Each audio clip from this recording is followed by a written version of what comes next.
Once upon a time, in a small village, there lived a little bird named Sammy. Sammy was very proud of his beautiful feathers and loved showing off to all the other animals in the forest. One day, while showing off his feathers to a group of animals, Sammy noticed that a turtle was sitting off to the side looking sad. Curious Sammy approached the turtle and asked, "Why are you so sad?"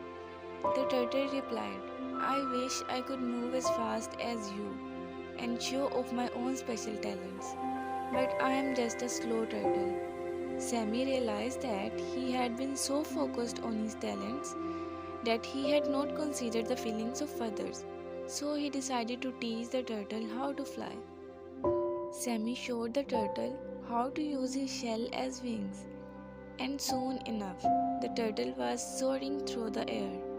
The other animals in the forest were amazed and applauded the turtle's new skill. Sammy realized that it was important to help others feel special and valued, just like he felt with his feathers.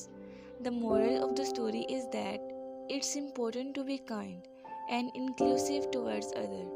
We all have different talents and abilities, and by helping each other, we can create a better world for everyone.